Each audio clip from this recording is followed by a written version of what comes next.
Meus alunos, esta aula virtual é uma aula resumo da aula presencial, a primeira aula presidencial, que tem como tema a caracterização do sistema político brasileiro contemporâneo. A finalidade é que alunos que faltaram, bem como aqueles que desejam retomar algumas coisas que nós tratamos em sala, possam fazer uso desse recurso que está disponível tanto no ambiente virtual acadêmico como também no nosso site. A gente espera ao longo aí desse convívio com vocês, de várias semanas no primeiro semestre, poder recorrer a esse recurso. Nós estamos aí aprendendo a nos valer desses mecanismos, mas estamos convencidos que isso é um plus, é um a mais aí na formação e, por que não dizer, também no contato com vocês. Eu acho que isso vai estimular bastante aí as nossas aulas. Pois bem, o que então nessa aula resumida a gente pretende tratar com vocês? A primeira coisa que eu gostaria de destacar é que, se a gente quer pensar alguma coisa que marca fortemente o atual sistema político brasileiro, é a sua capacidade de inclusão. O que eu quero dizer com isso? Nenhum outro sistema político brasileiro, se nós podemos falar no plural, em vários sistemas que existiram no decorrer da história do Brasil independente, nenhum outro foi capaz de oferecer a oportunidade de que o conjunto das forças políticas representativas no Brasil tivessem a oportunidade de alcançar o poder. Ora, com isso eu agrego uma outra coisa, né, a denominação dessa aula, que teria como parte final a pergunta: como chegamos até aqui? O como chegamos até aqui, obviamente, está tratando das eleições presidenciais e congressuais de 2018, nas quais, para presidente da República, chegou Jair Messias Bolsonaro, uma figura que até pouco tempo antes, até um ano e pouco antes das eleições, era pouquíssimo conhecido da maior parte da população brasileira. Ora, quando eu afirmo há pouco que todas as forças políticas tiveram condições de chegar até aqui, isso quer dizer que a nossa Constituição de 88, se isto é um marco importante para a gente tratar, ela teve a capacidade de confirmar aquilo que a legislação anterior, na transição do regime autoritário para o democrático, havia feito, que é permitir que até mesmo os partidos comunistas, que foram sempre aqueles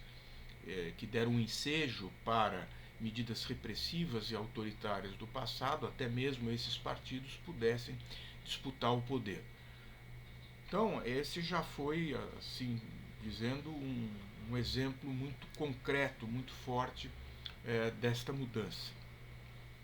Outra coisa que é muito própria também desse momento foi aquilo que talvez não fosse esperado, que talvez excluísse alguém chegar ao poder, que fosse a ideia de que aqueles que fizeram a defesa, ou que fizessem, ou façam a defesa do regime autoritário de 64, do exercício do poder pelos militares, da presença dos mesmos, e mais, né, de alguém como o atual presidente, que defendeu pessoas que foram acusadas de tortura, até uma dessas pessoas foi por ele nominada há pouco tempo atrás em atos públicos importantes.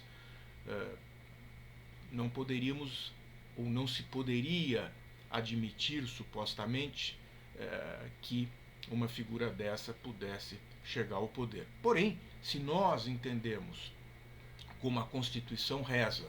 né, num dos seus princípios fundamentais, a liberdade de pensamento, a liberdade de organização, ainda que a gente possa imaginar e aceitar que em tudo isso haja limites, e deseja que haja limites, não poderíamos excluir, em princípio, que essa força pudesse rigorosamente chegar ao poder. E chegou pela via eleitoral, com 57 milhões obtidos no segundo turno e está governando. Então acho que essa é um outro dado importante, mas que obviamente enseja muitas reflexões. Eu não vou me deter apenas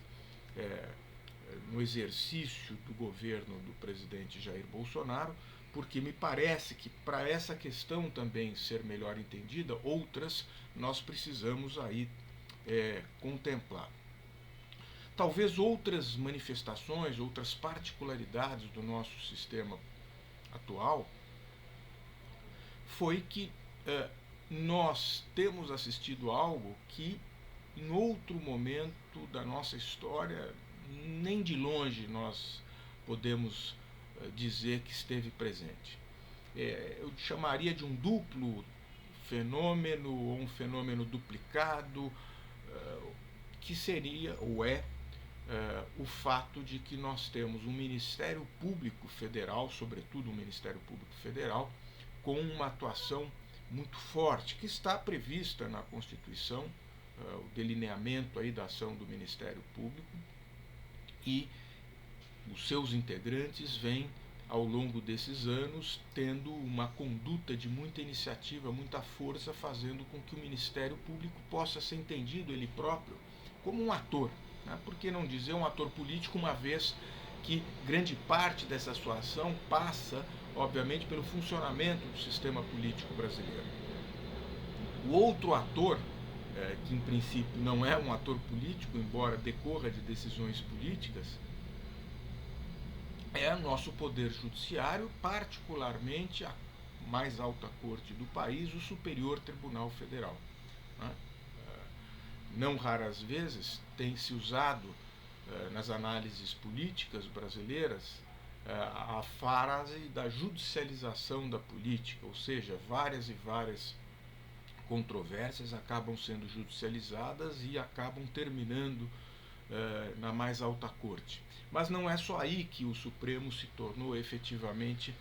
um protagonista, um ator importante no sistema político brasileiro contemporâneo. Talvez tenha sido também em muitas matérias que, ao longo desses quase 30 anos, ou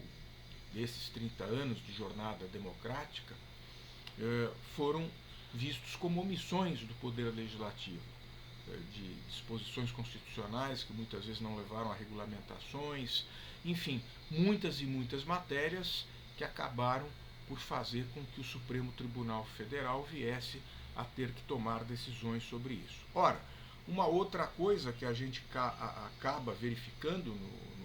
nesta corte é que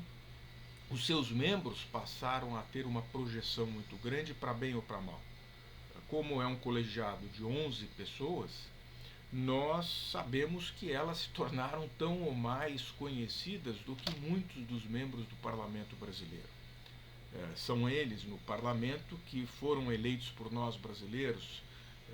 e não é o caso dos ministros do Supremo Tribunal Federal, mas isso também se explica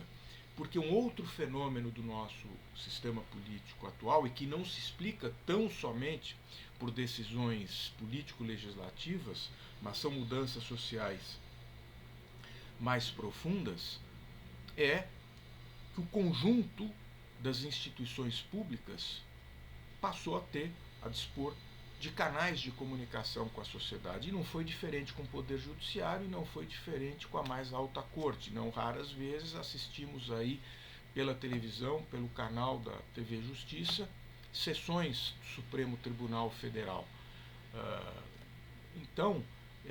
isso, de certa maneira, propiciou a imprensa se pautar melhor nas decisões que são vistas como decisões que afetam a vida política do país e ajudam a multiplicar a imagem dos nossos magistrados. Então, de uma certa forma, a ideia de transparência, que é algo também muito forte nesse período que nós vivemos, que não encontra paralelo em nenhum outro da nossa história, fez com que tudo isso fique muito exposto, né? Tudo isso efetivamente acabe por trazer um grau de exposição muito grande das nossas autoridades judiciais. Então vejam vocês que interessante. Eu estou aqui na primeira aula tratando da caracterização do sistema político brasileiro e, ao mesmo tempo, estou me dedicando a toda uma área que compõe aí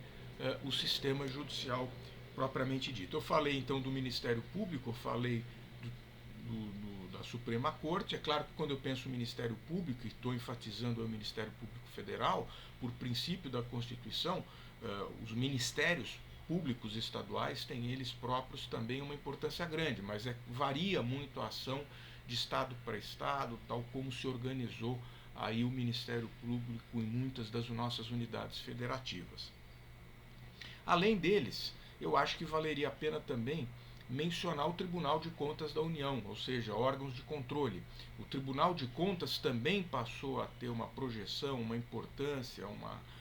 vamos assim dizer, um apetrechamento decisório que em nenhum outro momento, seja o da Constituição de 46, quanto da primeira Constituição republicana, nós não temos rigorosamente nada parecido em termos da atuação, enfim, desses órgãos aí que nós estamos mencionando para vocês. E aí eu acho que vale a pena também, me parece rico, que nós entendamos que fora rigorosamente dessas instituições que compõem o Estado, o sistema político brasileiro, nós temos aí uma outra instituição que historicamente nas democracias é apelidado do quarto poder, que é a imprensa. A imprensa no Brasil tem rigorosamente uma história rica, que vem praticamente desde a independência do país, mas também não encontra paralelo em tempos do atual sistema político brasileiro. E por que não encontra paralelo? Seja porque ela tem muito mais consciência da sua autonomia, da sua liberdade, da sua importância, mas também porque nessa atual jornada a gente verifica que os órgãos de imprensa, de maneira geral, e quando eu estou pensando na imprensa, eu não estou me detendo aqui, eu não estou pensando somente na imprensa escrita, estou pensando no seu conjunto, na falada, ouvida, e cada vez mais vivemos num ambiente multiplataforma. Esta imprensa tem mais consciência da sua liberdade, tem uma profissionalização, pelo menos nos maiores órgãos de comunicação, muito maior do que qualquer época do passado, e isso faz então uma diferença muito grande na sua capacidade de atuação. E o número também de órgãos de imprensa hoje é um número muito maior do que em qualquer outra época da nossa história. Aí estou, obviamente, pensando nos diferentes órgãos regionais desse vasto e enorme Brasil, desse vasto território do Brasil, que nos leva muitas vezes a não considerar a existência de importantes jornais, às vezes até mesmo municipais, e que são relevantes para o exercício da liberdade de imprensa, embora isto não signifique que em muitos lugares do Brasil a imprensa vê o seu trabalho ameaçado. E eu não falo só por conta do que nós estamos vivendo hoje no Brasil no governo do atual presidente Jair Bolsonaro. Isso já vinha ocorrendo antes, tensões, ameaças, quando jornalistas denunciam crime organizado, os riscos de vida que muitos desses jornalistas correm, e em diferentes momentos, agora e num passado recente, muitos deles perderam sua vida para poder levar notícias importantes que interessam a sociedade, a sua proteção para os seus leitores, enfim, para os telespectadores e ouvintes. Então a imprensa ela tem um trabalho importante, mas também essa profissionalização que eu mencionei, ela foi enriquecida por uma outra coisa que também é muito específico desse momento, dessa democracia que nós vivemos atualmente, que é o fato de que nós passamos a ter de forma regular e cada vez mais plural pesquisas de opinião,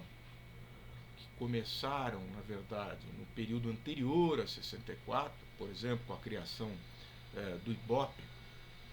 Porém, foi somente a partir da redemocratização mais recente, que nós viemos assistir à constituição de novos institutos de pesquisa, de novos órgãos de pesquisa, e que vieram a se multiplicar aí em tempos mais recentes, sobretudo com a contribuição desses novos recursos eletrônicos que permitem a realização de pesquisas com uma agilidade muito maior. A ideia propriamente do campo, do ir a campo, vem mudando de forma muito contundente, não é como tempos atrás de ir ao domicílio. As dificuldades vieram aparecendo e isso veio a ser contornado, a dificuldade das pesquisas de domicílio, primeiramente com os recursos das amostras por fluxo, em locais públicos de grande adensamento que pudessem propiciar isso, porém, mais recentemente, também as pesquisas vindo a ser feitas pela internet. Ou seja, na medida em que passamos a ter muito mais possibilidade de conhecer as nossas opiniões e saber como isso se reflete na conduta e no nosso comportamento, mas também naqueles que tomam decisões, os nossos congressistas, os nossos governantes no Poder Executivo e, por que não dizer, também as nossas autoridades judiciárias, isso é algo que ainda exige de nós muita reflexão, porque há muita coisa por ser conhecida ainda. Não temos qualquer outro paralelo na nossa história de um momento como esse, de todos esses recursos que existem. Claro, muitas coisas propiciadas por essas novidades são muito positivas, mas